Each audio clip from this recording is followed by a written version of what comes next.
എന്താണ് നമ്മുടെ കേരളത്തിന് പറ്റിയത്? ഈ അടുത്ത കാലത്താണ് നമ്മൾ ഒരു വ്യക്തിയുടെ ജീവൻ രക്ഷിക്കാൻ വേണ്ടി 30 കോടിയിലധികം രൂപ സമാഹരിച്ചത്. അതേ കേരളത്തിൽ തന്നെയാണ് നമ്മളെല്ലാം ഞെട്ടിത്തരിപ്പിക്കുന്ന രൂപത്തിലുള്ളൊരു വാർത്ത വന്നത്.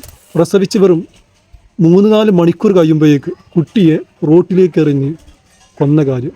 ലഹരിക്കടിമപ്പെട്ട യുവത്വം, സ്വന്തം കുടുംബ ബന്ധത്തിൻ്റെ മൂല്യം മനസ്സിലാക്കാതെ സ്വന്തം മകളെയും മറ്റുള്ളവരെയുമെല്ലാം പീഡനത്തിനിരയാക്കുന്ന വാർത്തകൾ. ഇങ്ങനെ കണ്ണീരിൽ കുതിർന്ന വാർത്തകളാണ് ഓരോ ദിവസവും നമ്മുടെ കേരളത്തിൽ നിന്ന് വരുന്നത്.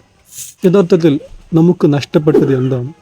നമ്മൾ 100% വിദ്യാസമ്പന്നരാണ് എന്ന് വാദിക്കുന്നവരാണ്.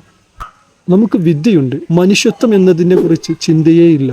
സ്ത്രീ സ്വാതന്ത്ര്യത്തെക്കുറിച്ച് വാദിക്കുന്നു, പക്ഷെ ആ സ്ത്രീക്ക് വേണ്ട ഉത്തരവാദിത്വത്തെക്കുറിച്ച് ആരും പറയുന്നില്ല. പുരുഷൻ സ്വാതന്ത്ര്യത്തെക്കുറിച്ച് വാദിക്കുന്നു, പക്ഷേ അവൻ്റെ കടമകളും കടപ്പാടുകളും ഉത്തരവാദിത്വങ്ങളും ഇവയെക്കുറിച്ചൊന്നും ആരും ഒന്നും സംസാരിക്കുന്നില്ല. ഇതുതന്നെയാണ് ഏറ്റവും വലിയ പ്രശ്നം. നമ്മൾ വെറും കെമിസ്ട്രിയോ ഫിസിക്സോ ബയോളജിയോ കണക്കോ ഇത്തരം വിഷയങ്ങൾ മാത്രം സ്കൂളിൽ പഠിച്ചാൽ പോരാ.